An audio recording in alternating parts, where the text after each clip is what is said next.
All right, welcome to College Football Frenzy with the Friend with the ZY on the end. So friend and Z. Oh man, Shane Stafford came up with a genius. We're going to talk college football each week and give a little recap of what went down each weekend and maybe a little preview of what's to come. I'm one of your hosts, Coach Schuman. You can follow me at Coach Schuman.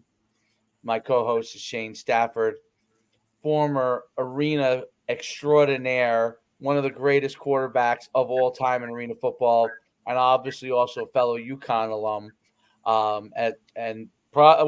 Well, Shane, you could. I'll ask you this before we even talk college football, right?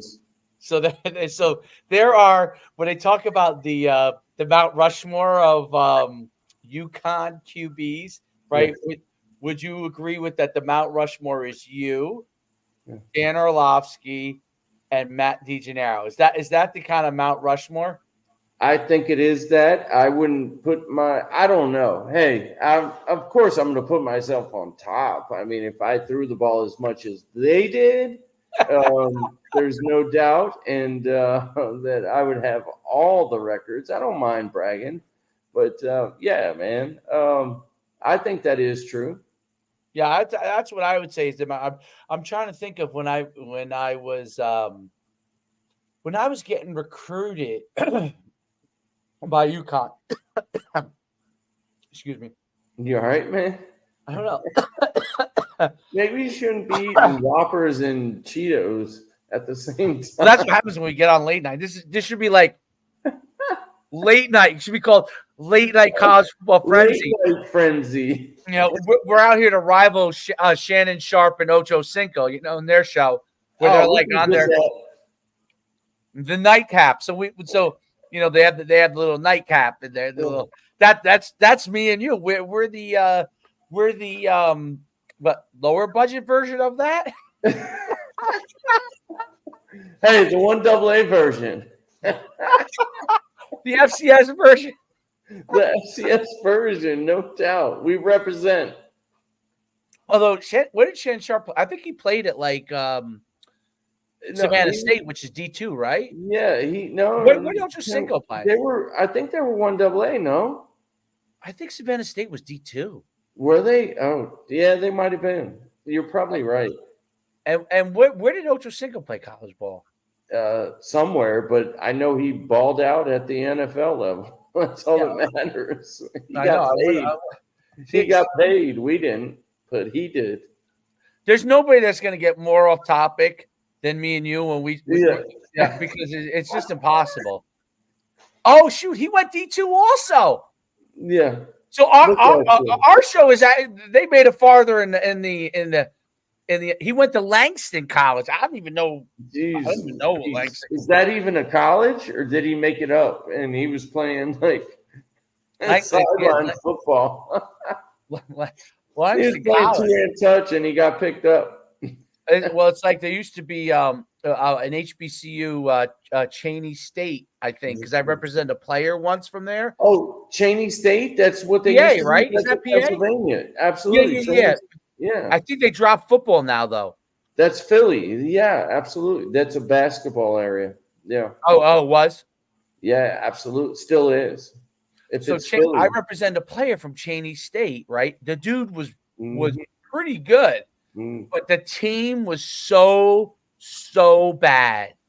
Like when I mean bad, like I feel like they won like one game like in his like career there. You know what I mean? But this dude was good. You know, he was good. He just was not going to get like a serious look because he played on such a bad team, right? Which I didn't know, but he was like a safety that was like 6'3" or 6'4". It might have been 6'4", and he could run. But he just he could. He could run. I'm sure he could.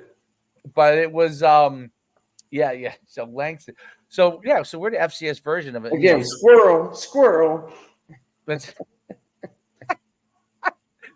we got this past weekend. I don't know if you watched the game or not. Did you watch the Colorado versus Baylor game? I saw some of the highlights, but no, I didn't see the whole game. Unfortunately now I have to work now like a job. Oh yeah, well, Thing is in real life jobs. right. But, Right. yeah. So no, I didn't see the whole game. So that game was interesting because Baylor coach is definitely like on the hot seat now. I thought Colorado was not good other than their stars are great, They're phenomenal. which is amazing how far they're able to get with stars and probably for lack of a better word, a pretty average overall roster. But they're stars. They're a handful of like 3 to 4 or 5 guys that are like are pretty top tier. Yes. And it was interesting because Baylor was up by 2 touchdowns at one point. And the whole game, even though Baylor was up by 2 touchdowns in the first half, I just thought Baylor should be killing this team. And their coaches would over and over again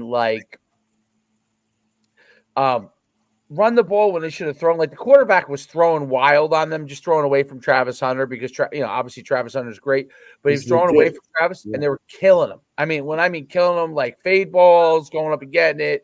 The quarterback was putting on the money, even though I didn't think he was a great quarterback. He broke off a run when they went up by 2 touchdowns at one point, like a 50, like a 4th and 1, like a 50-yard run, and but they kept doing all kinds of crazy things. So like on 3rd and 4, they would run the ball instead of just throwing it, right? And then so they're up by 2 touchdowns, had a chance to go up by 3. They were like around the 50 or something like that. Yeah. They get the first down. Okay, they're going in. They're going to go up by 3 touchdowns. They run the ball. They get in like a 4th and 2, and they punt it. And then Shedeur Sanders gets the ball. They drive down the field and score with like no time left in the half to make it a 1-score game. And then the second half goes back and forth. Basically, they had the game won. They're up, 31-24, I think it was. Yeah, something like that. Yep. There's like 18 seconds left. He rushes around. He throws the ball. He throws a dart. Shedeur throws a dart to the 3-yard line, hits off the tight end's chest. He drops it, right? Mm-hmm. Now they have one play. Now the Baylor coach calls timeout this is what he told the story after, was that to basically let everybody know, like, this is what we're going to run, whatever the defense he called. And they rolled 3 guys over at Travis Hunter, left everybody else in 1-on-1. Yep. And he rushed 5 guys. Okay? Instead of just rushing, could rush 2. If Shedeur took off to run, he would have to run 40 yards to score. Well, you don't want him to let him run 40 yards. If he runs 40 yards to score, I'll hand him the game. Hey, good for you. Great job. Yeah. But you don't want him to throw it in a 1-on-1 matchup. So he escapes. He fires the ball because they rush 5, so they only have 6 covering. And obviously they have, 1, 2, 3, 4, 5 receivers run down there, right? Right. So throws the ball. It's a rope. The guy dives. He catches it, ties the game. And then I'm like, they're going to win the game because the Baylor guys are going to just screw it up. So they get the ball first, Colorado. They go down, they drive, they score. And then Baylor marches right down the field, and they hand the ball off to the running back, and the running back does not secure the football. It's first down from like the 4, okay? And who cares if you get tackled at the 1-inch yard line? Secure the football. Like, that would be the first thing I would relay to the quarterback if you're running the ball to the running back, to relay to him. I wouldn't even have had the running back run the ball. I would have had the quarterback just run at the first place, see how many yards he can get, right? Yes. And so the running back goes in. Travis Hunter, helmet on the ball, great play. Ball pops out. They get it. They win the game. To me, it was such at the Division I highest level, Baylor, which is an average team, okay? Well, I mean, they're not average. Let's be honest. Well, I mean, right. Great football team, but yes, in the grand scheme of things, I understand what you're saying. So they the coaching mistakes that were made over and over again were so mind-blowing. And with all due respect to Colorado, they did not make that many mistakes. They let their athletes play. They were Colorado was very limited outside of their stars. You could see it on the O-line and D-line. They're very limited. And Baylor, who gets to recruit Texas, like they had the guys to take advantage of it, even if they're a mid-level, Division I program. The coaching was shockingly bad. Abrasive, not good. Bad. Shockingly bad. Meaning shockingly bad from a decision-making standpoint. Like shockingly. Like decisions that I'm not talking about like these decisions that you're like, okay, this could go other way. An athlete makes a play. Those happen in football, right? Right. I'm talking about rushing 5 at the last play of the game. Why would you do that? Like a sack means nothing. You know what I'm saying? Like if you the fact that you might get a sack on an elusive quarterback, like to get an extra guy there to try, he's probably going to escape that guy. Whoever you put up there. And now you have less guys to cover. It was just it was one of those, and then their guys they weren't even on the goal line. They were behind the goal line. If you watch the highlights, 2 of the defensive backs were 7 yards deep, coming downhill to try and knock the ball down. Like, why weren't people heels at the goal? Like, I mean, these are like things that you just hit the nail on the head right there. Your heels should be at the worst maybe a yard inside the goal line. Number one, first and foremost, to even before all that, why are they not jamming these guys off the line of scrimmage and running with them, slowing them down, getting them off of their route, paths? Like that, as if I were a D coordinator, as an OC, if you're going to give me a free run, man, I'm taking that thing. But they how much speed Colorado has? That's what they do great. They have a ton of speed. So you're already giving them a 40-yard, like basically you're just saying, hey, run a 4-3 and go down there and then turn around. And it's designed to have the pocket shifted to where he can roll out to that trip side. Now, I did see, where they tried to bring an extra guy off the edge but he lost containment. Shedeur is an unbelievable athlete. So let's not lose that in this whole context. But Absolutely. The fact that they did not press them off the line of scrimmage, that baffled me completely. The fact that you're leaving these guys that can run 4.2, 4.3s, you're just letting them run freely, and Shedeur possibly to run around there when they're running around free. That's just dumb, man. You can't leave speed in open space. You have to contain speed by clogging everything up. I think that's a great point. And the other thing that I think was, and I don't know, you know better than me on this, but the fact that he talked about he did an up and under. One group guy was doing an up and under rush. The other guy was going to come around for contain. Like, to me, like when the game's on the line like that, players get confused easily. Yes, just take your gap, right? Yes. If you're an edge, if you're the edge, if you're starting on the edge, you stay on the edge.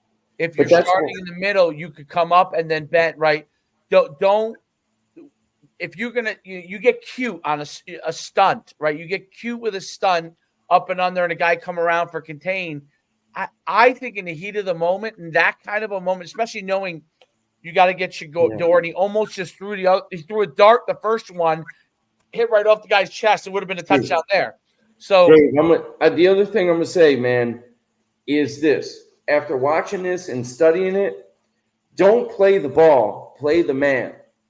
You know what I'm saying? Right. Play hands, because at that point, it's irrelevant if you get an interception. All you need is an incompletion. These guys are trying to play the ball. They stop playing the man. Don't look back at the ball. Why would you do that? Like, I don't know what they teach there at Baylor, but whatever it is, from a defensive standpoint, they are not teaching the right things. Like, or maybe they are, or maybe it just wasn't executed the right It way. probably wasn't executed, Yeah, but that does go to coaching, right? To a certain extent. Like certainly. when my players, whatever the age level is, don't execute, there you have to figure out whether that player can't do it or you didn't teach it well enough, right? Yeah, And if very they true. can't do it, they got to be replaced. If you didn't teach it well enough, then you got to figure out how to teach it better so they can. Yes. I think you always have to try to figure out. Now we don't know what that answer is with these players. And I think part of this is, and I don't know Baylor's situation from a transfer portal standpoint or anything like that, but part of the whole transfer portal thing is that I really do think your first few weeks, especially teams that are in the middle of the road, not I'm not talking about Georgia or Alabama, like they're already at the top tier. The guys they're getting, even if their transfers are top tier. But I'm talking to teams that could be pretty good, maybe could be, or maybe not, like in the middle. Win a game here or there, next thing you know, you're in the top 25, top 10.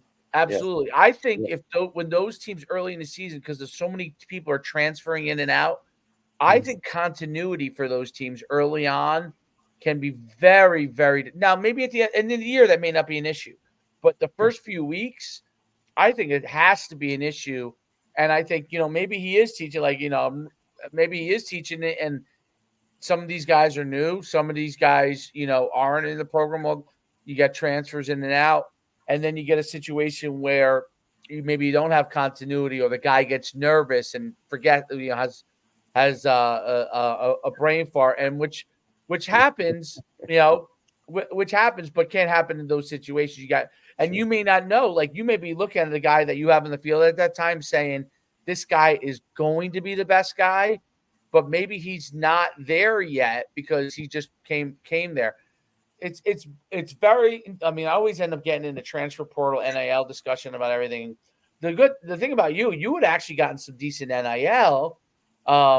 Even though it was FCS, at least you might have been able to clear like 5-10K, I think. I mean, I would have been happy with that. I mean, I would have gotten some pizza, and we would have gone to the place where the Sergeant Pep's chicken wings and all that stuff. Oh yeah.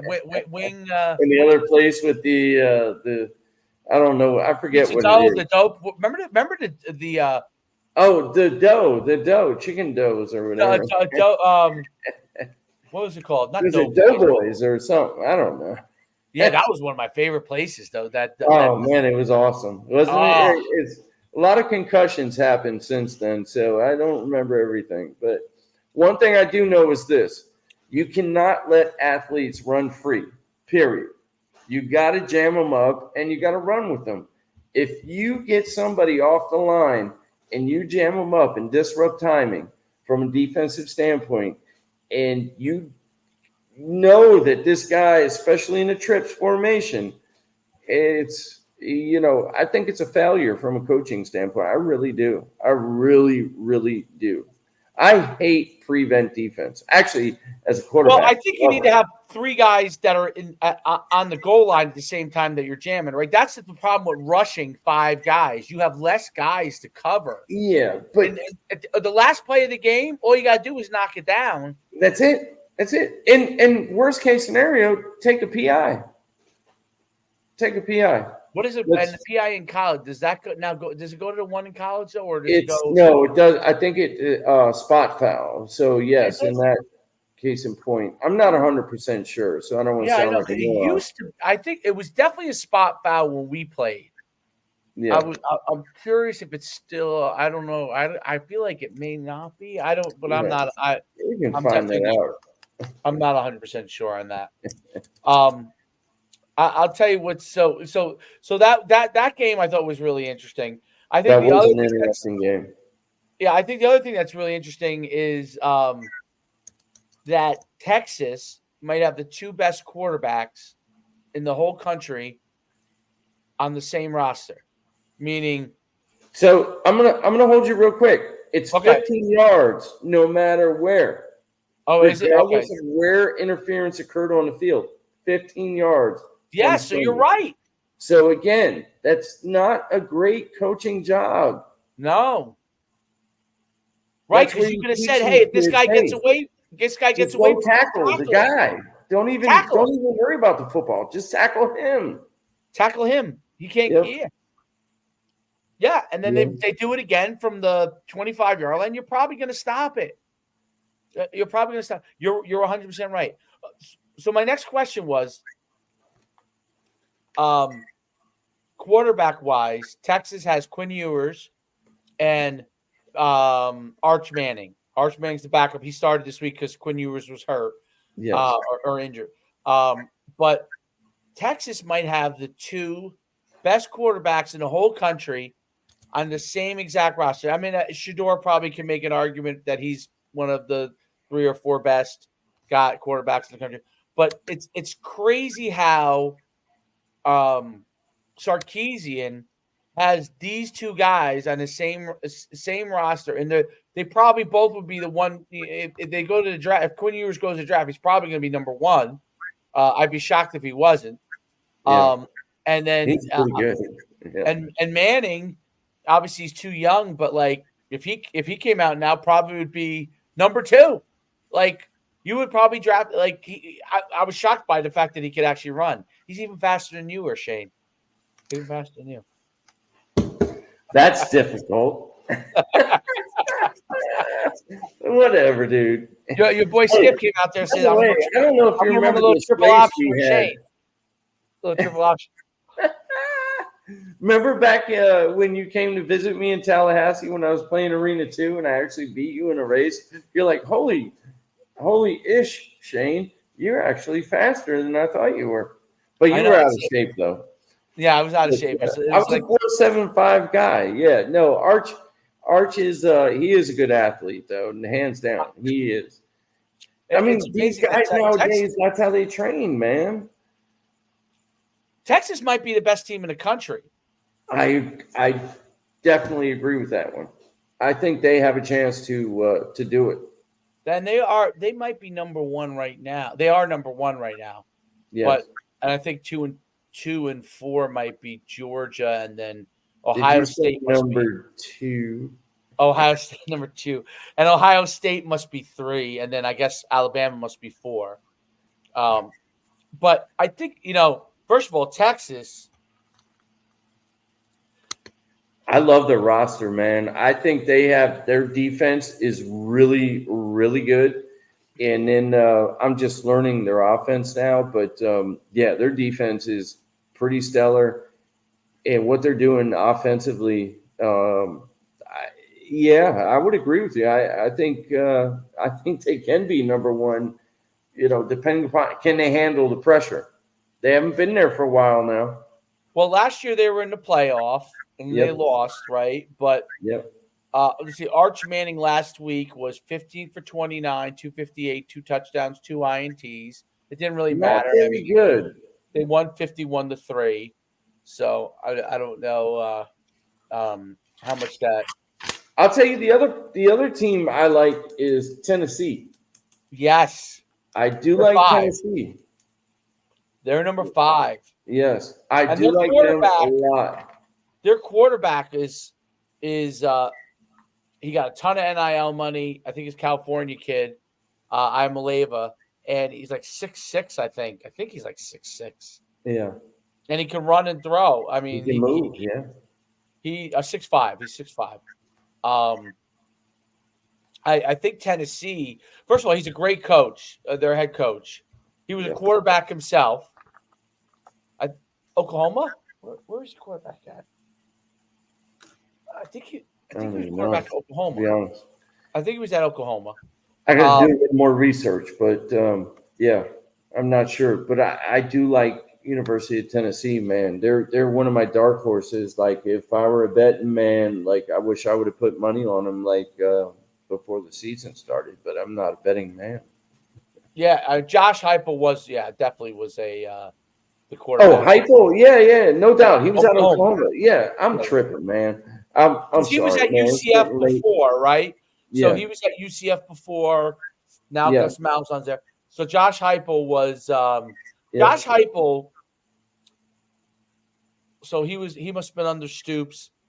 He runs a great system. yeah, He meshes that like Oklahoma system he played in yeah. with a lot of the mesh concepts that because that was when he played. I want to say that Mike Leach was a coach there. Yeah, Yep. they didn't do a lot of the stuff they're doing now, but I think they were Leash was doing mesh because they had Mangino. I believe they had Mangino. You remember Mangino, who used to be Kansas, the big, huge sure, guy? sure. Leach was there at the same time. Mangino, the Stoops brothers. Mhm. Um, they were all there at the same time, dude. Is that crazy? I know, right? It's like the old tree of like the NFL tree, excuse me, with Gruden and everybody else. Like when they were all under one tree. That's what it seems like right now. Like those guys, they're all under one tree, and they're understanding how to do the RPOs and but still keep it conservative. And what I mean by conservative is downhill. They don't forget about the power game. And this is what I love now about this game now is they're still running power, but they still found a way to run RPOs with power. It's truly awesome, man. It's awesome to and if you have and I was talking to Steve Coley about this. I forget what team it was, but we were talking a little bit about this and just talking about how you can mesh all this stuff and the RPO is really like an RRPO, like it's a run pass option, like you know what I mean. You can run it, give it to the quarter or give it to the tailback, whatever, whoever it is, the backfield. The quarterback can keep it. And then eventually, as he's running, he can still throw it. So it's like an RRPO. It's crazy what they're doing now and keeping defenses on their heels, if you will. Yeah, well, they run so many too, the pin and pull concepts. So when you run the pin and Yeah. pull concepts, you Yep. down block, which all comes from the wing T originally. Down block, wrap a guy around, kick out, lead through, right? Sure. And then they read that either that backside end or whoever they decide to read, right? Yep. Sometimes they're reading a linebacker, whatever the Sometimes linebacker. scheme Yep. teaches you, right? So the reading that they could actually pull and run, or if their secondary key is safety, if the safety closes on the run, they're pulling and throwing. The only thing about the RPO concepts that I do think you have to really be cognizant of, and the ones who run it well are you got to get the ball out of your hands quick because you're going to get hit if you don't. No doubt. RPO concepts. I think that's one of the things that people don't really. RPOs can get your quarterbacks hit unnecessarily because if he's at all indecisive, okay, True. so if you pull and you don't take off and run, or if you pull and you don't get rid of it, someone's coming free. So throwing throwing the ball off of a read key that's anything lower than a linebacker is could result in you a guy peeing right in your face. Yeah. So that's And I'm gonna say this real quick, Dave. When I was coaching at Fort Scott, a guy by the name of Gunnar Twiner, he was the guy that taught me some of this stuff, and we had so many different ways of blocking it. You didn't know who we were reading, and sometimes we would hurry up, and we would even read the corner at yeah. times. You know what I'm saying? So there were things that if but you need the personnel in your offensive system that can understand it. You need not just the quarterback that knows it. You need the wide receivers. Let the O linemen do what they do. Let them be big and just get in the way, kind of a deal. But your wide receiver and your quarterback have to be on the same page, as well as the running back, because they can't. Your running back, he can't be too aggressive and grab the ball and you're trying to pull it out and do something else. So there's so many ways that this RPO is done nowadays. It's all conducive to that team. You know what I mean? And you just got to understand what the coach is asking for in that respect. I wonder why more teams don't run. And maybe you can explain this. So a pass play Mhm. that has basically a running back draw off of it or a QB draw off of it, almost a reverse of an RPO, more like a PRO, right? Pass run Yeah, option, right? yeah, So where you go and if you have your pass read, you throw it, right? Right now, one look kind of deal, right? yeah, You throw it. Otherwise, you hand it to the back with whatever running block scheme you're using, right? which um which is kind of the way to flip it. I'm sure there's some people that are doing things like that, yeah, but I think it gives you it gives you option of the pass first versus the run first yeah. as your read key, and then you could always give it to the back. Um, but yeah, I mean, I always thought because like in that when people run a draw or a screen, you know who does do it kind of like I don't know what they call it, but you know the have you ever heard of the end zone offense, which was run by Noel Mazzone? You know who Noel Mazzone is? Used to be a No. UCLA. Mhm. He used to be at UCLA with Mora, I think, for a year. But he's been around, and he Yeah. runs a thing called the N, like his name is Noel, so N zone offense, right? It's been around for like I want to say maybe like 15 years. It's very big in high school. It's had some great initial success in some Yeah. places in college, and then everybody runs some concepts from it, but they don't all run the whole package now. It used to be people like in high school they'll run the whole package, but in college they might run this play or that play from the. But basically, it gives you kind of a play that covers all the bases to an extent. Right. A Yeah. pass, a screen, or a run off of based off of like your keys, like that you have, Yeah. and it's very interesting because they like to send the guy in motion, back in motion, and they'll run like the zone, send the back in motion, throw it, send the back in motion. If you got 1-on-1 matchup, Right. uh, for a receiver, you throw in like a hitch or fade, like you know what I'm saying, and Yeah. that, and then on the front side you have like a sit down corner route, and then you have Mhm. obviously the back Mhm. coming on Yeah. the You kind of motion for the flare, right? yeah, yeah, a So little flat route or yeah, like something. Yep, and absolutely. their deviation off of it is like instead of a run with the back, they have them run a little like screen. You know what I mean? Like a little Hmm. screen. So instead of okay, all right, our tag off of this is we're going to run the screen instead of giving the Yeah, ball to the yeah, back. yeah. Yes, I love it. Yeah, it's great offense. It's a great Yeah, offense. It really is. But in college, I think it's evolved to be like they use it in a package. I don't know if they use it everybody, and if anybody uses it at its own package, right. but they use pieces of it, right? Yeah, Um, yeah, and it's very effective. But that to me is kind of like almost that kind of evolution concept where a play covers basically everything, yes, and you don't have to teach that much, yep, but your quarterback has to know this, this, and this, and yep, everybody else has a specific thing they're doing on each play. Let's say they're running like 4 or 5 plays.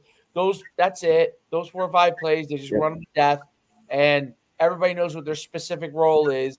And it's up to the quarterback to identify the right things to be able to give the ball to the people who should get it based off of what probably a lot of times pre-snap, I'm guessing. Yes, exactly. So when I was at Fort Scott, we had something very similar, Dave. But our guys were too young, so we had to slow it down. So we were doing all that. Our whole thing was we wanted to run 100 and some plays a game. That was our goal. I hated it because they didn't get it. So me being an OC, I'm trying to signal this stuff in, you know what I mean? And they're just like, huh? What? Picking their nose and stuff. Like they don't know what's going on. So I said Right. to the head coach, I'm like, yo, what What are we trying to do? Do we need to run 120 plays just to run them because we want to get the defense on their heels? Or do we want to run 60 plays to where we know what we're doing? Because right now we suck and we were terrible. Our guys were great kids, but they weren't the kids that, Fort Scott was used to getting. And long story short with it, we ended up having to slow it down because we had that kind of offense in there. We used to have plays where we'd say one word and everybody knew what they were doing, but they couldn't execute it. Like we would have a one-word play, especially if it was to our boundary sideline and it was like a 3rd or 4th and 1, and it had a run, pass, run option. It was like an RPR, to be honest. It was like a run, pass, run option kind of a deal. So there's so many things now from an offensive scheme standpoint. It's a constant guessing game, man. It truly is. But you need the personnel in order to be able to run it. You can have the personnel, but if they don't have this up top, you're not going to be able to do it. No, you're 100% right. It's interesting how they're evolving these offenses. Like the quarterbacks don't have to know as much as they used to have to know. Like when I always love the it's one of my favorite. It's always like viral on the internet, on YouTube. It's when you probably were in camp with the Buccaneers at this time when Chris Sims. So John Gruden is giving Chris Sims play call, and it's like play call, 18 lines long. Yeah, and it's like it was like it's south. It's like south right, you left. It's like right wing, yeah. F left. 972. 372 because 972 is not even in that. So 372 is a protection. I do remember that play. I was actually looking for myself in the background because I was standing next to Brad Johnson. I was in that camp, and F left, you like explode to whatever or something, and he's like, damn it, Chris, I'll never forget. Like, Chris didn't even know he was mic'd up. I'll never forget that quarterback meeting, to be honest with you. Like, Chris didn't know he was mic'd up to where Gruden could hear him, and he kept freaking stumbling, bumbling, and fumbling the whole thing. Dude, it was amazing in that quarterback meeting that night. He was he fuming? Who, Chris? Well, what was Gruden fuming or Chris? Oh, he's like, Chris, this is when I first learned the word dolt, and this is why I use it now. He goes, Chris, do you know what a dolt is? Chris is like, no. He goes, yeah, I bet you don't because you are one. He goes, look it up.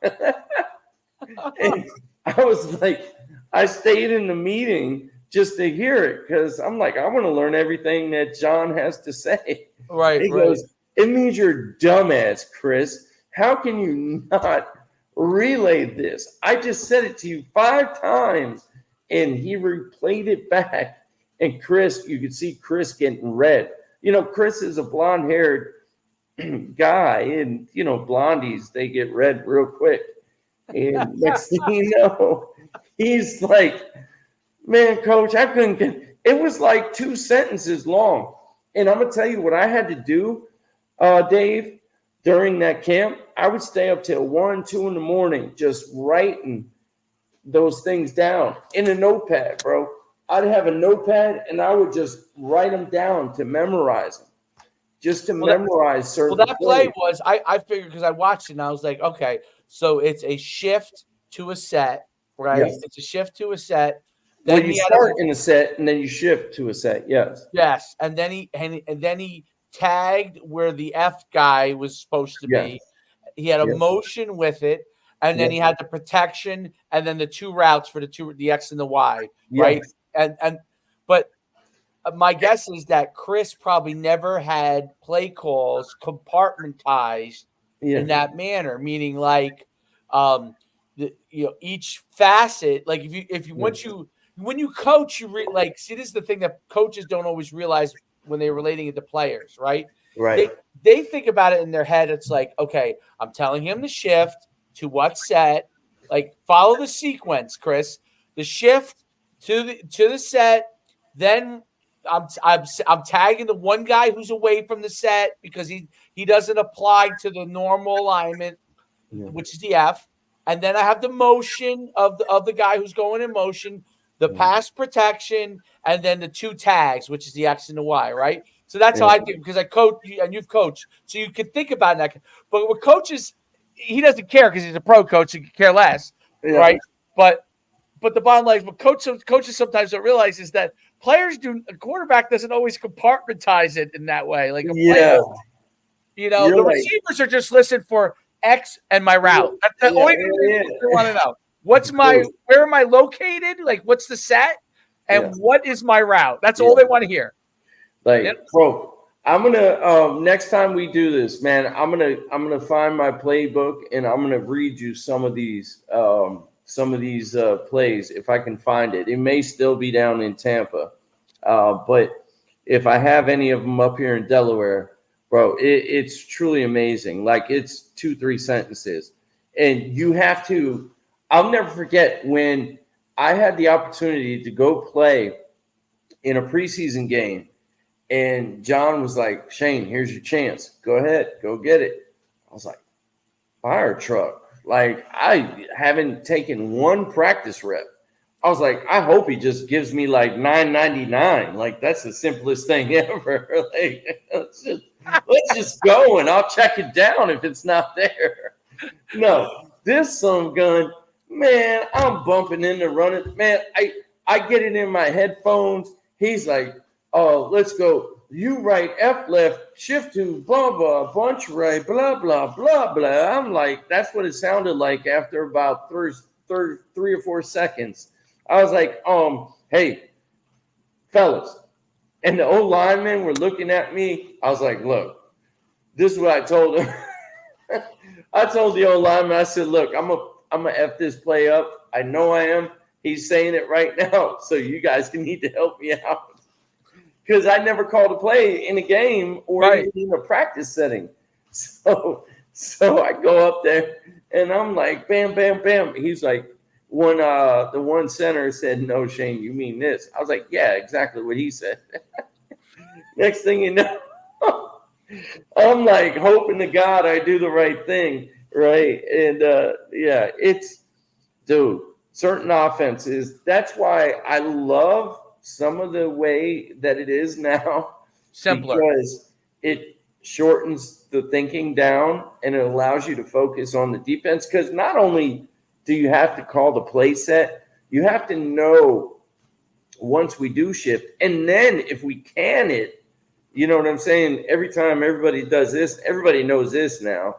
But what we did in Tampa, like this means alert. Everybody knows because of Tom Brady. But what we used to do in Tampa is we used to empty the can. So we used to can it, and we used to put them to our side and go can, meaning we're going to the next play. So long story short with it is it's not only do you have to worry about calling like 2 sentences, 3 sentences, especially if it calls 2 plays in one formate, like one huddle call.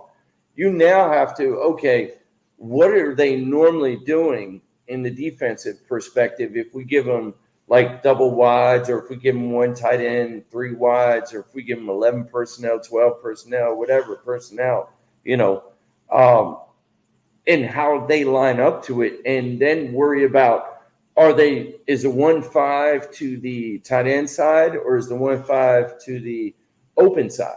So that would dictate the defense. That is one thing I did love about John. Man, he taught me all about like how blitzes would rotate to the 1-5 versus the 3-5 or versus the whatever set versus whatever teams, and how they would rotate coverages. So you have to call the play, then worry about what the defense is going to give you.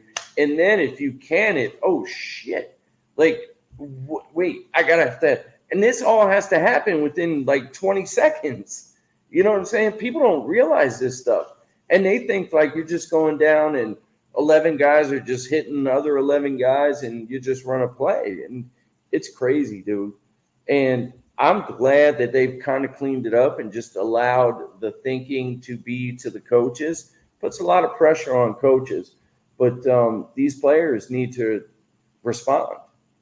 No, there's no doubt. It's interesting how I always find that sequence to be so comical in the sense that like it people don't realize like guys who played just high school, for example, Yeah. they don't realize what the next level is. Even Division 3, right? They don't Yeah. realize like the Division 3 level is so much above what they're doing in high school. Yeah. They don't realize that, and it's funny because I coach obviously my son's team, and like people just have no idea what it takes to really develop football players, The work that goes into it. Yeah. the work that goes into it, and they think that coaching is just like an easy thing. Like it's just I could coach, and the thing that's really the truism on that is obviously the Jimmies and the Jones matter. The Jimmies and the Joes matter a whole hell of a lot. Meaning, the better your Jimmies or your Joes are, the better off your team is going to be. True Um, story. but the overall aspect of making sure everyone gets incrementally better every single day, that's the part that's hardest for people who aren't experienced in coaching, is understanding the incremental development in each and Mhm. every day. And like literally even with younger kids, Yes. you got to continue to teach what you want them to get accomplished. And if you don't teach it to them, then most likely they won't do it. Okay. You get a rare kid that can do it without it having to be taught all the time, but for the most part, they can't do it. And that's the hard thing is like, you're like, wow, how can they not do this? How can they not? Well, most likely you haven't gotten through to them on that yet. And now you got to figure out how to. And adapting as a coach is a big deal. Like I watch people like they teach certain things each day, and someone isn't getting better in one area, but they keep teaching the same thing over and over again. Like you gotta try something. Doesn't mean they're gonna learn it, but you gotta try something different. Like instead of just saying, "Oh, hopefully eventually we'll learn to do it." Like, no, you gotta try something different. It's not going to be learned on its own. And Yeah. then it may take you several tries to find something that actually works and gets through. And it may And not you get may through. only reach one or two people with that. You're right. Yeah. But that's the important thing, that you do reach those two people. You Yes. know, I'll tell you one of the things that I thought was I was against it, but now I do it. Like with youth kids, I would have the play written out, and I would just tell them number one, and they would have the play written out. Mm. But they couldn't. I realized that they couldn't. The quarterbacks could, but outside of the quarterbacks, it was hard for the kids to figure out when they read it what exactly they did. Even though you repped it, when it got into a game Mm. and you weren't on the Yeah. field with them, Mm. when pressure's on, that's tough. Yeah. So what I went to is I literally draw the play out on their wrist each play. It limits how many plays you run, but you know what I figured out how to do with color schemes and stuff? How to get 2 or 3 plays in one play, just like the colleges do. You know how in Beautiful. RPOs you block the same, everyone's blocking the same thing, but Right. this play does this and this, right? Yeah. So it allowed them to run two. So instead of let's say you only fit 12, with the 3 windows, 12 plays. Instead of just having 12, which is really 6 because you're going to the right and to the left. Right. Now Yes. you have 12 or 18 because you could put 2 or 3 plays in one from the kind of the model of what is your counter off of it, right? So if you run power, then your counter Yes. off of that is your Yes. QB running, Yes. right? He Yes. pulls, and then you have a pass off that, right? Yes. And now you Yes. got 3 plays in one. Same blocking for everybody, Yep. and then but you're running 3 plays. So now you have 3 plays.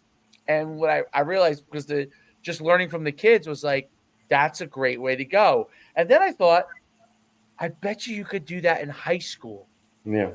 When I never would have thought to do it, because Yeah. like my playbook would be like, I probably only run like probably 10 to 15 plays in a game, but your playbook's like 40, 45 Yeah. plays. Yeah. You know what Yeah. I'm saying? It's like You're really only running Yeah. 10 to 15 in a game, and I'm Right. probably tagging.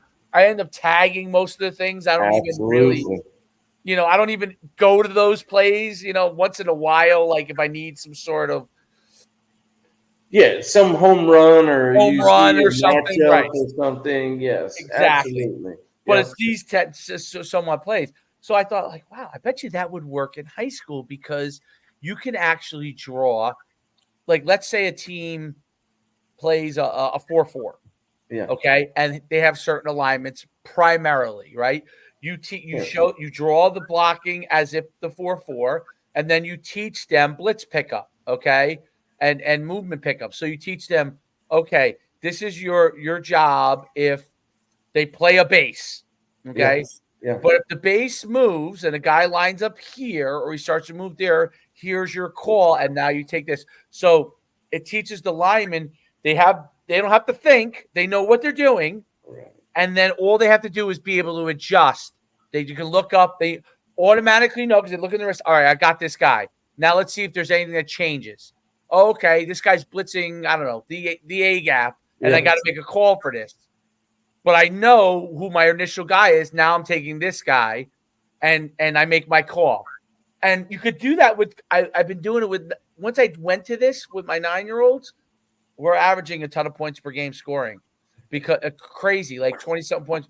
So it was my fault the first couple of games. I was doing kind of the method that I've kind of always done. Yeah. And it wasn't working. Yeah. It wasn't working well enough. You know what I'm saying? Yeah, like, right. Sure. I could only run. What basically happened was I was really limited, because they only remembered a couple of the plays, So I was like, oh my God, I could only run like 3 plays the whole game, because they only remembered this play, this play, and this play. So instead of having them remember it, now they have it graphically. They look at it. They don't have to know it. Yeah.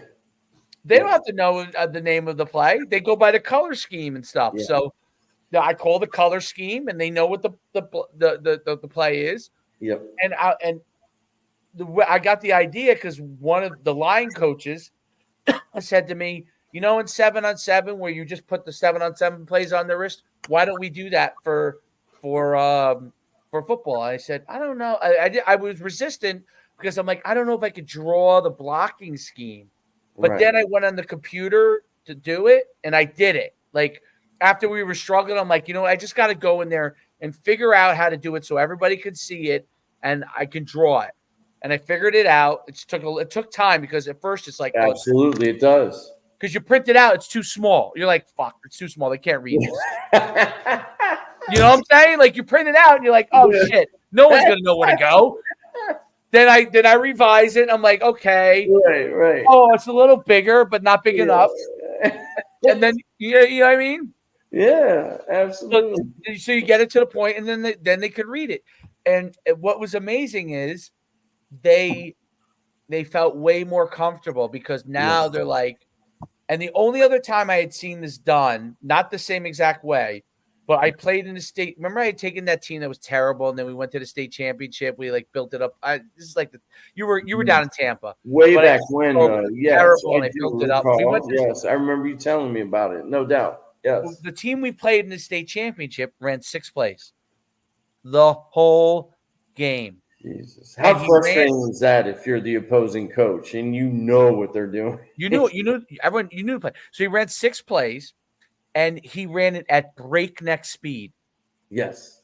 When I mean breakneck, the ball would be run no matter how many yards they got or didn't get. By the time the guy was about to put the ball down, the whole team was lined up for the next play. And as a defensive, like your defense, in the first quarter and second quarter, they were okay. Third and fourth quarter, they were like Gas like a sumbitch. Yes. Gas. See, you can do that at that level if Yes. you have kids. I'm telling you, from my experience, what the offense needs to know what they're doing, bro. If they don't know what they're doing, I don't care what six plays as fast as you run them. That's the whole that was the whole philosophy of what we wanted to do at Fort Scott. And I said, Coach, man, these guys don't get it. Like, we can't even line up that fast. These guys are running around like with their heads cut off. Like, the defense is getting set up before we can get set up. Why are we running fast and trying to run 120 plays, a game when we can't even get set up and the defense is already set up? I feel what you're saying, and it is great if you can do that. That's the old school Oregon type game. Yeah. You know what I'm saying? Like, that's that whole fuck. That's probably where he got it from. I don't know if I can curse like that on this, but point is, you need guys to know what the hell is going on, man. And if they don't know what's going on, your offense, you might as well start punting on second down. Seriously. You're right. That was the old Chip Kelly offense where he was run outside zone read, inside zone read. Yeah. Power read. Like the Mariota would do same side. And same side read, no doubt. And same side power, same and then side, passes all these kind of things, bro. And once it got to from 40 to 40, if the ball was on Oregon's sideline, oh man, you better defensively, you better be able to get lined up right now because they are going so fast, bro. Like super fast, lightning speed. They'll get a playoff in like 7 seconds. Like, that was the whole thing. Like, this is what our concept was when I was there. We wanted to get a playoff every 10 to 12 seconds, easily. That was like the most amount of time, I should say, that we wanted to get a playoff. I'm like, Coach, this isn't working. Number one, we didn't have the athletes at the quarterback position. Number two, we had adults, Chris Sims, at every other position. So I hope Chris Sims, sends me or sends us. Well, he does great. He's the analyst for the NFL now, making all that money, so he's fine. Yeah. So hopefully he hears this and he yells at me. But he's making a boatload of money. Yeah, he's doing all right. He's doing all right. He's not worried about it. But man, like, I love what you're saying though. Like, it makes a ton of sense. But at the same time, getting back to some of the stuff we were talking about with the SEC, that's why the SEC has gone through this whole thing of going fast. And now it's getting back to pretty tame. Run the ball. Yeah, you got to be able to run the football to win football games. I think you got to. And I think because tackling, you do less hitting now. Yes.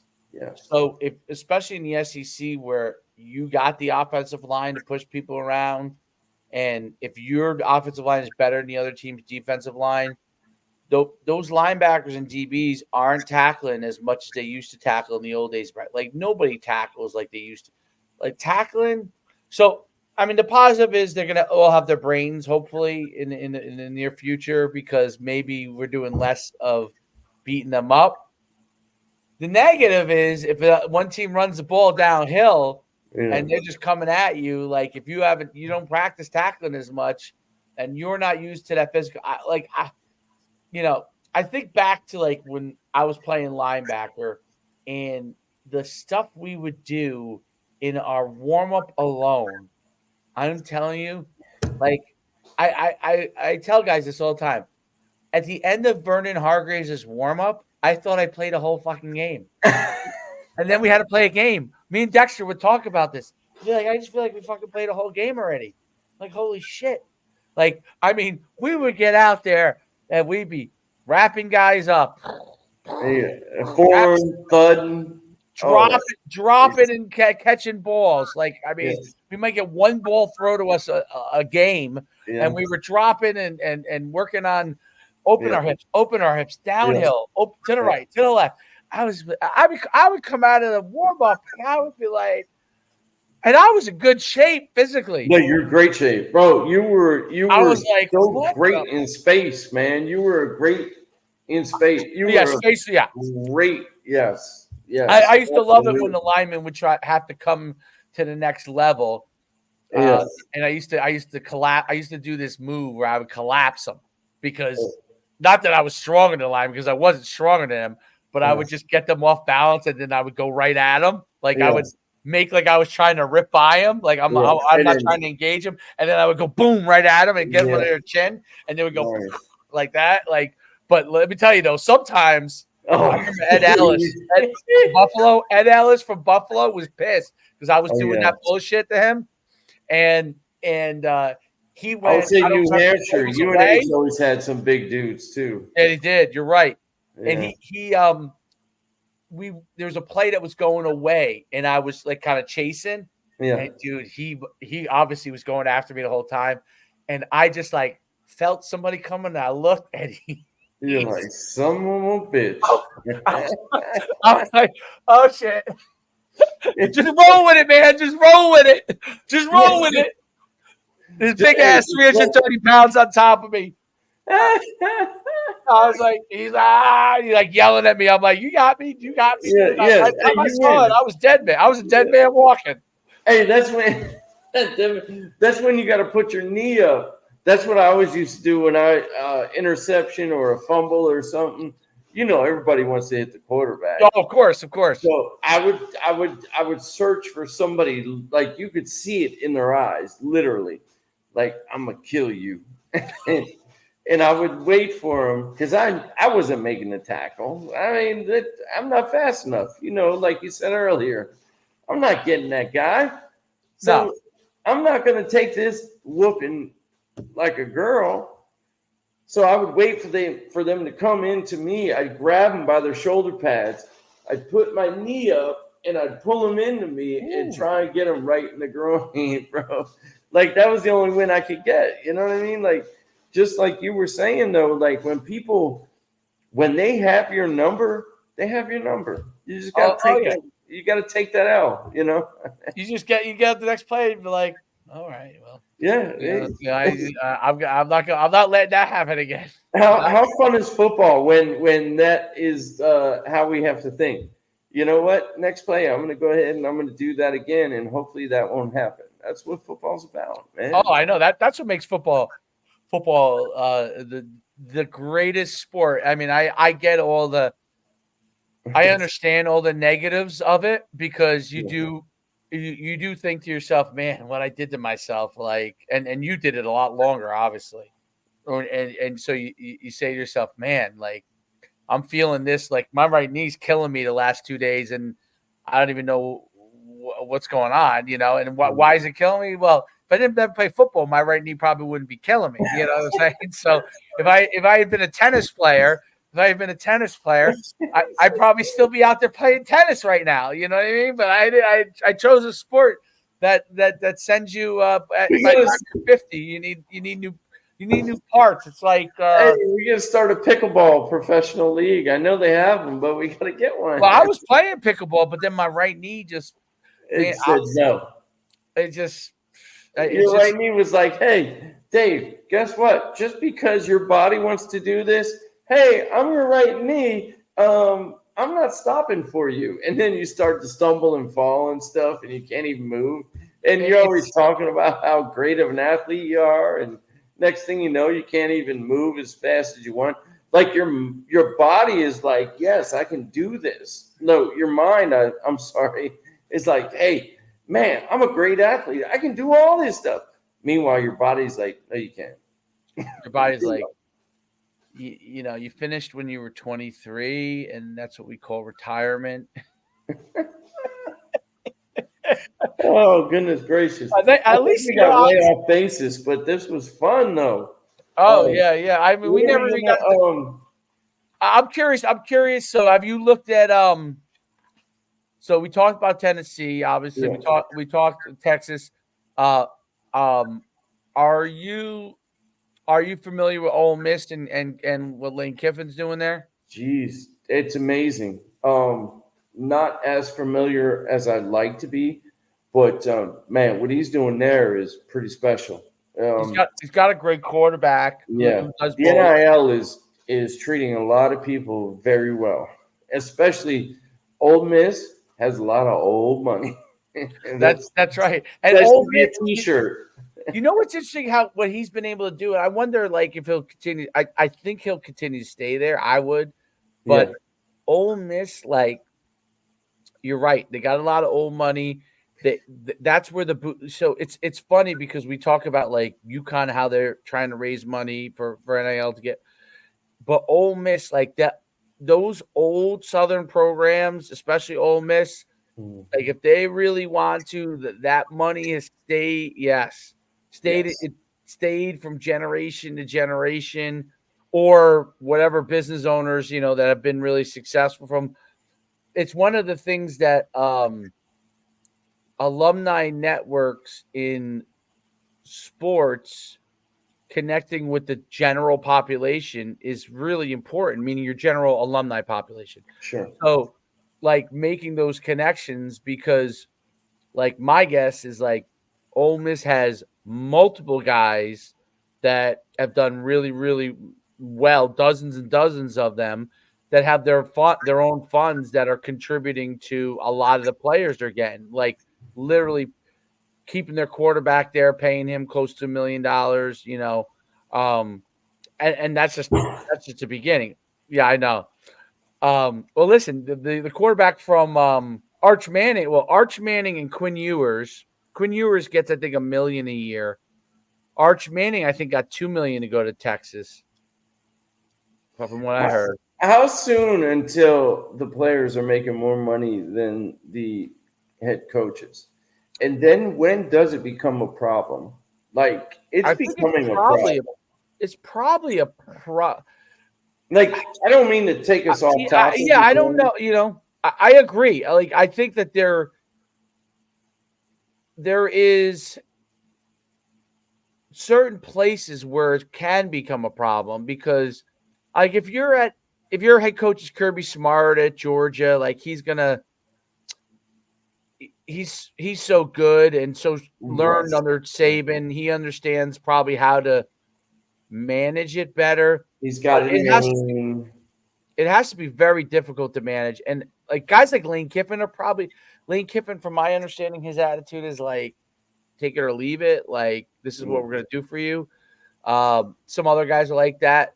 But I think that for the most part, like guys like Lane Kiffin know how to make sure the guys that need to get more money get the money. Like, he seems to have that kind of a personality where, but Yeah, I think it's going to be an issue in the sense that where where does it go? Like, it agreed. only can escalate. Just like coaches' salaries, by the way, they only have escalated, Yeah, right? And everybody's going to chase the bag. Like the coaches now, all the coaches do is chase the bag. Like there's no very because yeah, I was going to very say few you guys don't that aren't even have to chasing be the bag. successful for many years. Just get that one contract, like you said, chase the bag. Get that one contract. You're good to go. Your life is set. Your life is set. They showed what the Jets head coach what his house is a $4.8 million house. The Jets head coach. I mean, he makes like $8 million a year, I think, or 10. Yeah, But the fact that a head football coach has a house that's worth $5 million, and it that's ha- mind blowing. That used to be hasn't even reflex. made the playoffs. That's to me unbelievable. Well, I mean, they that work just shows obviously you, though, Dave. That shows you, though, much how money much money this industry has makes. gotten. Sports in general, and not just football, but sports.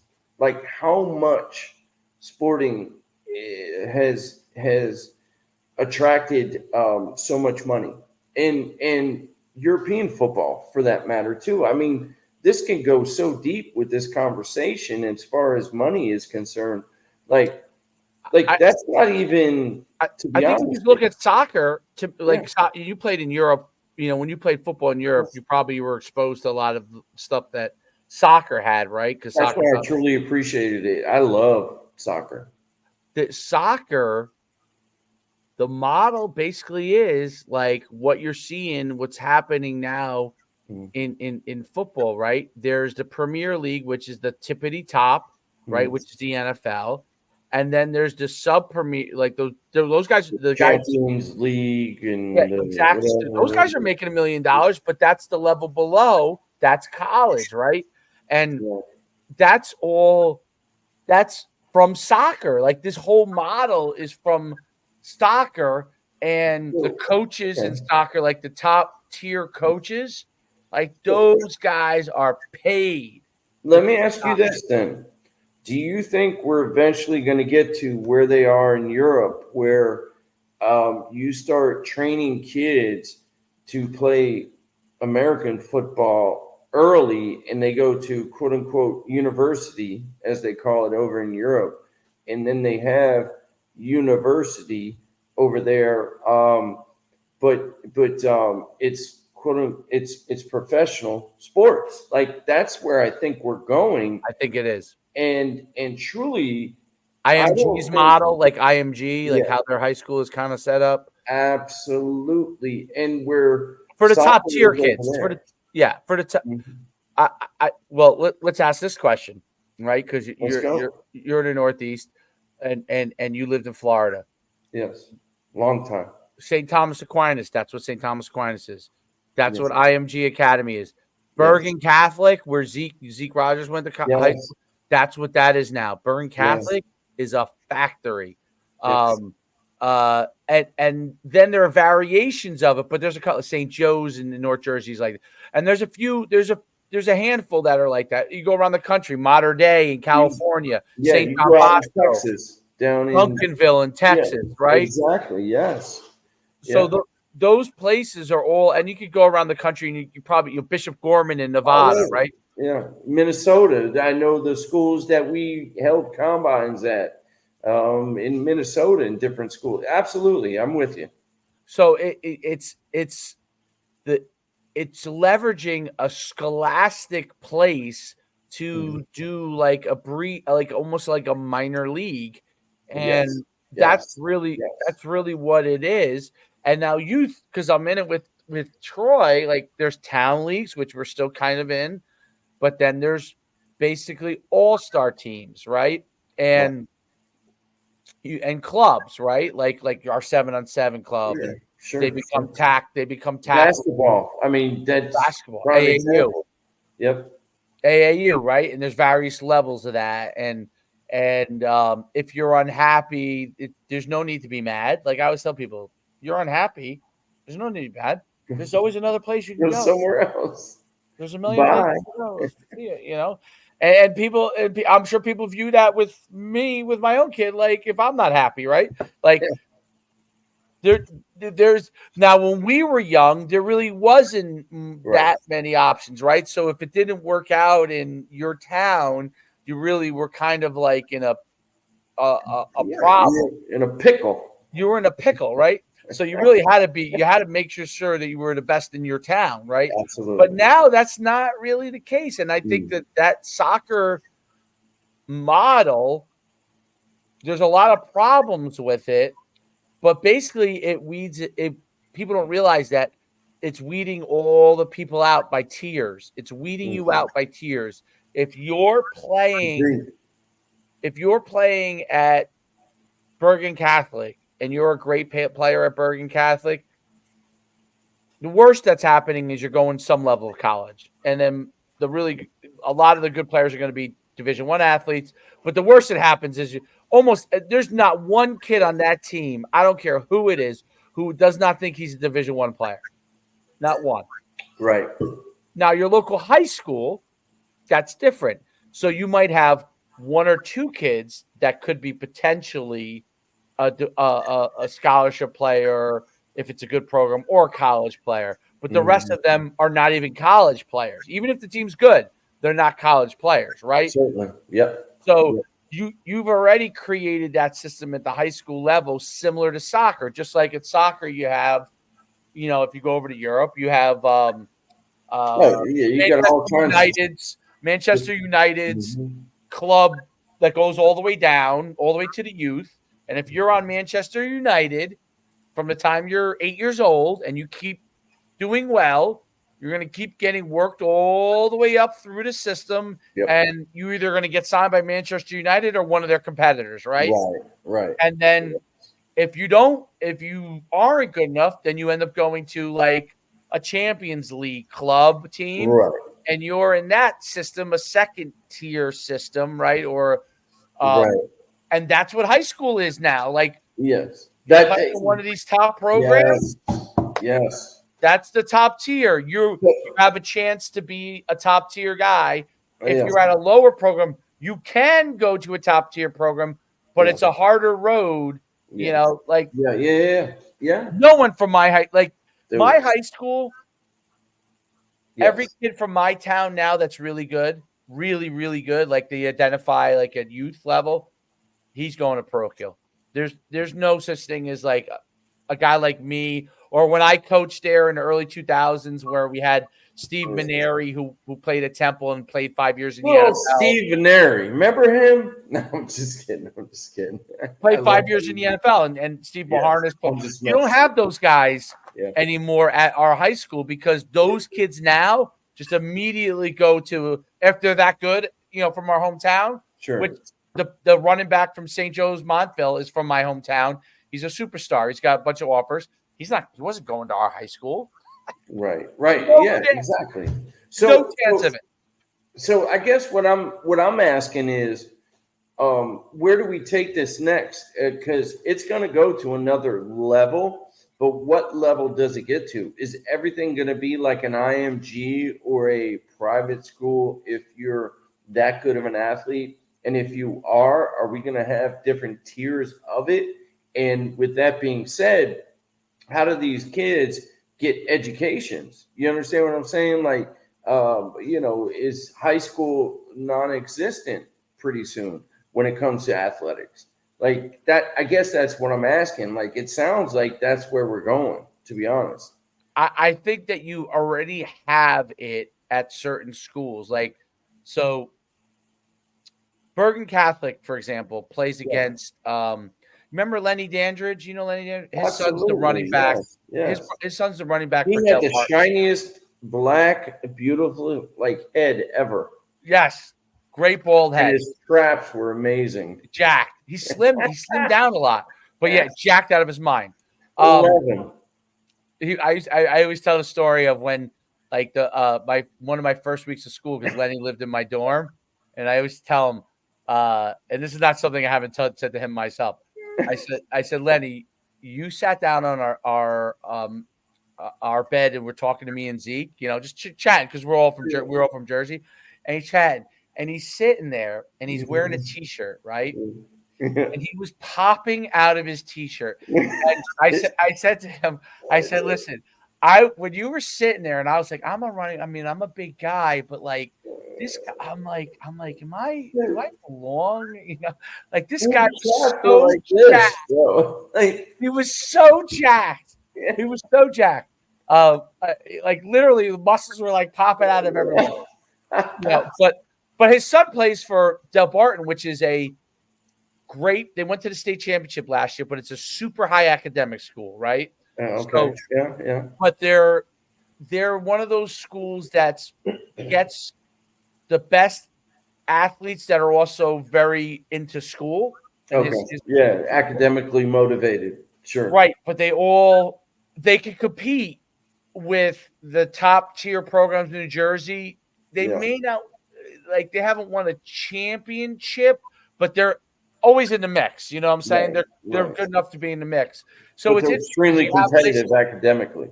Like you have places like Bergen Catholic, which are now factories, right? They're known for being good at academics, but I don't know if the athletes are. But Del Barton is known for being really good at academics, and their athletes are also top tier students. It's a very expensive school, and they are able to compete with those schools. So it's interesting. So that one team is at a whole different level, but the other team is close enough, and it's like they're almost like they're not second tier. They're really in the first tier of New Jersey, Gotcha. but they're not.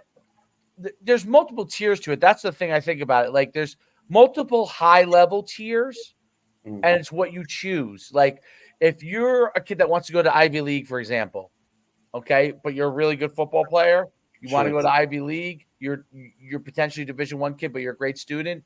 Like Del Barton's one of the schools that you'll look at, right?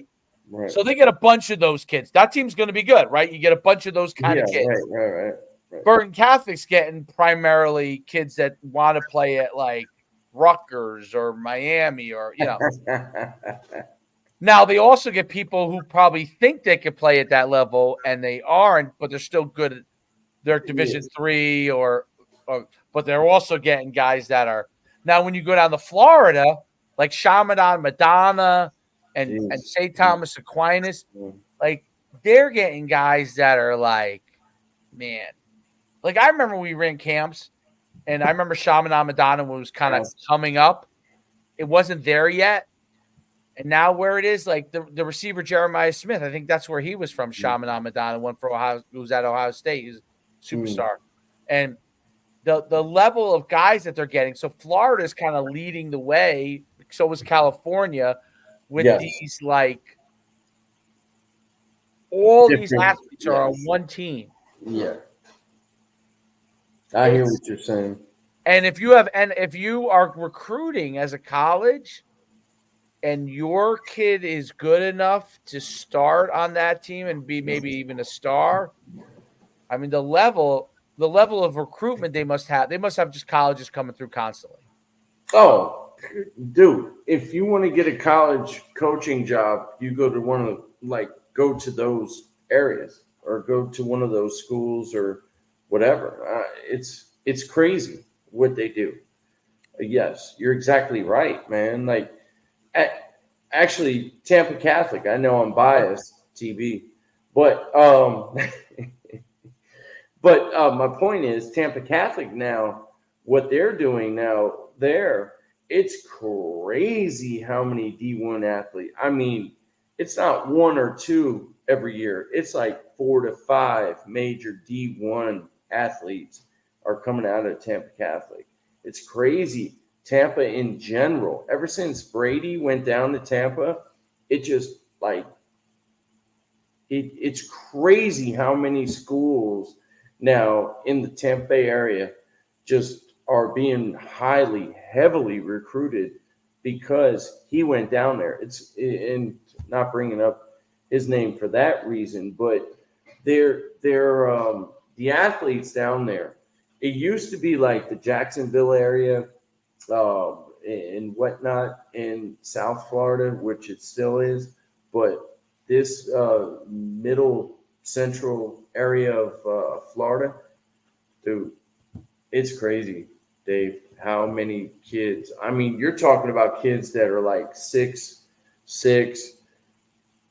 265, 280 pounds slapped together. You're talking about a 6'3" receiver that runs a 4.4 every day kind of a deal. You're talking about defensive backs, linebackers that are like 6'3" to 6'4", running whatever. You're talking about, like I said, DBs that are like 6 foot and can run, hips, all that kind of stuff.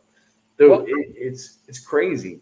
What do you think? Like, so when you like explain to people the difference between like the football in the South, right, in Florida in particular, but obviously across the South, Georgia, Alabama, Florida, Louisiana, versus Louisiana is different. Louisiana. I don't. Do you ever work a Louisiana camp back in the day? Yes, I worked a few of them.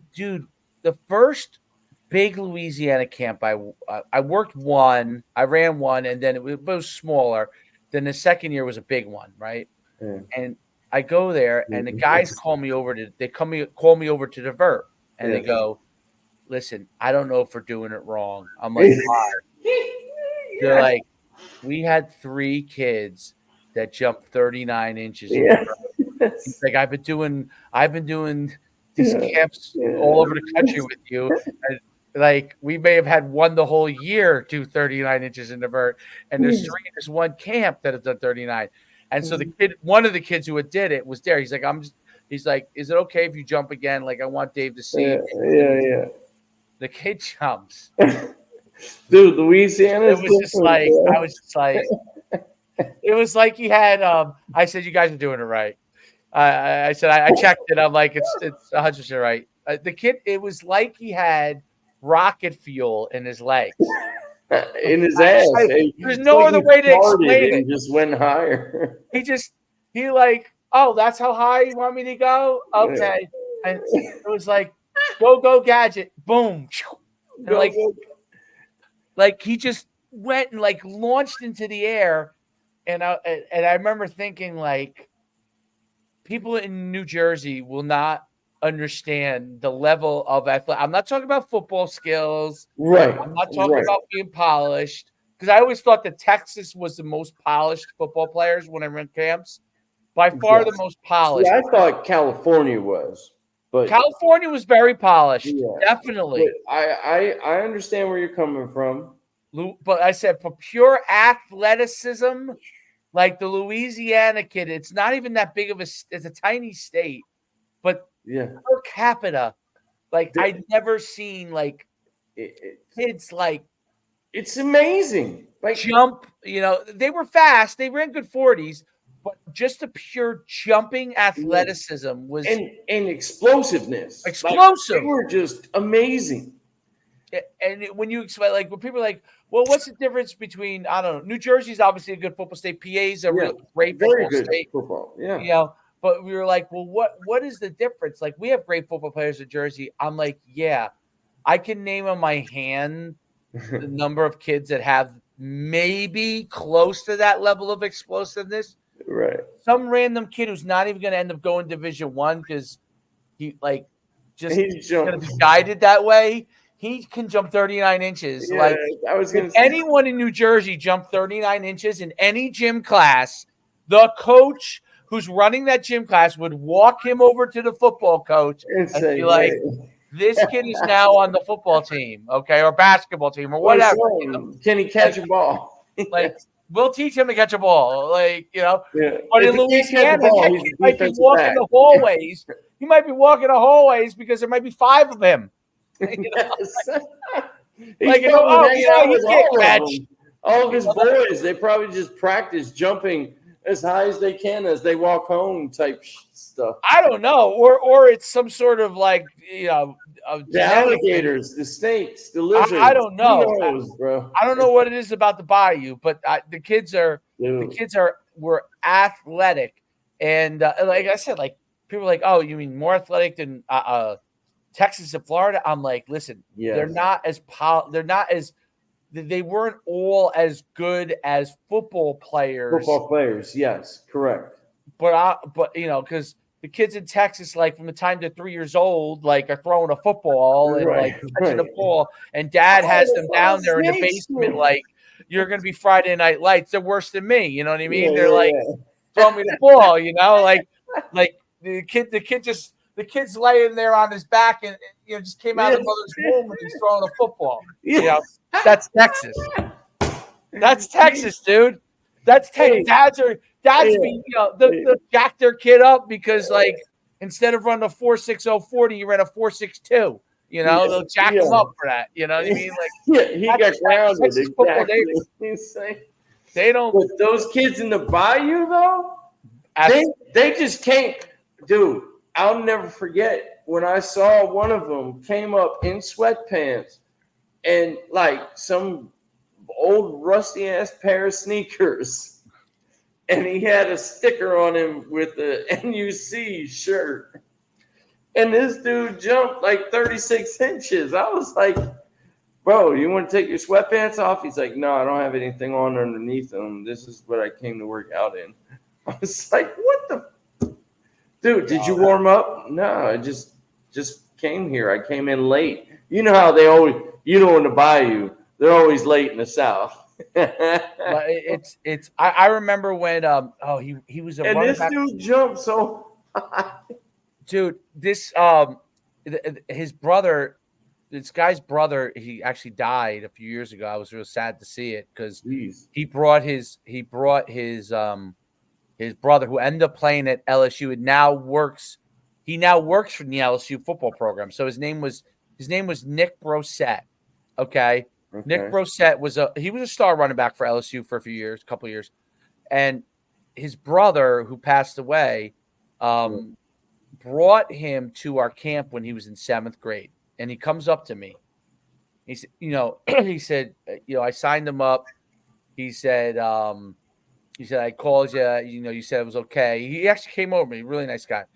Okay, he's like, this is my brother Nick. He's already playing like I think he was in 7th grade. He was already playing high school. I don't know how they do that bad down there, but he was playing like high school. Maybe he was playing junior high. I don't know. And If they can swim across the bayou, they get an extra year. he was 5. He was 5'10" in 7th grade, 200. And he didn't run a phenomenal 40 because he was still young, he really didn't. But he went and worked out. We gave him an award. He won an award. He ended up coming to for a few years, won a bunch of awards. Ended up going to LSU, being was actually a running back at LSU. Okay. Yeah, I mean that right there is enough. No, right. I mean, geez. He was a great kid, but he at the end of one thing was interesting at the end of camp. His brother comes over to me. He goes, "I know he won an award. We think he's pretty good." He's like, "Do you think he's good?" I said, his brother. I said, "Good." I said, "He's unbelievable." I'm like, just keep guiding him, keep helping him, keep him in the right direction, and I guarantee the rest will take care of itself. Yes. Like he was unbelievable. He was 7th grade and he was better than the 16-year-olds. Yeah, So, exactly. But that was like Louisiana. You would.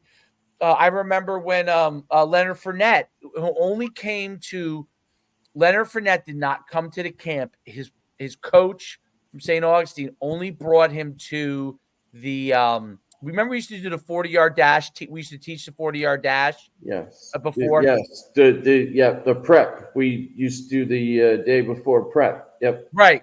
So he brought all of his skill players, 25 of them or 30 of them. Wow. They all signed up for the prep. Not all of them did the camp, but they all came to the prep. And Leonard Fournette, he's like, "I want you to meet Leonard. We think this kid's going to be special." Let me tell you something. He was put together. I mean, he was in 8th grade or 7th. I don't remember if he was 8th or 7th grade, but he wasn't yet in high. Maybe he was 8th grade, going to be in high school. Yeah. And I mean, he was put together. I'm like, yeah, I think I would agree with you. I think he's going to be special. He doesn't have to go to any camps. He doesn't have to go to, obviously Leonard Fournette was a star, right? But it's so interesting how, in Louisiana, you would have a guy and you would just be like, holy crap. Texas, you would have that, but there was a lot of good. I remember I ran one of my first big camps in Texas. I ran this camp with it was at Cedar Hill High School, which is a powerhouse. And the guy who helped me, the head coach at the time is McGuire, who is now the Texas Tech head coach. Oh, Joey McGuire, I think, is the head coach at Texas Tech. He was the head coach at Cedar Hill at the time. Okay. Joey McGuire had this guy, I can't remember his last name, started with an R. He helped me because Joey McGuire's like, "Hey, this guy was originally from Jersey, and he moved to Texas, so and so he could coach, I think." And that he personally had that guy help me around because he was from Jersey and I was from Jersey, and he knew that I would be able to get along with him. You know what I mean? And so we ran this camp, and we had all these megastars in there, and I didn't even really realize how many of them, but Rex Burkhead was in that camp. who plays in the NFL now. Yeah, I know who he is. Yeah, absolutely. Rex Burkhead was in it. Runs the white kid that runs like a 4.4. Yeah, I know what you're talking about. Right. He was but there was a bunch of guys like him. You know what I mean? So like Rex got an award, but like that's what Texas has though. There were so many guys that were good. Like it was hard. Like we gave him an award because he was a little more skilled than everybody, but it wasn't like there were guys that did not get awards at that camp that ended up being pros because like I just remember Rex Burkhead because he got an award.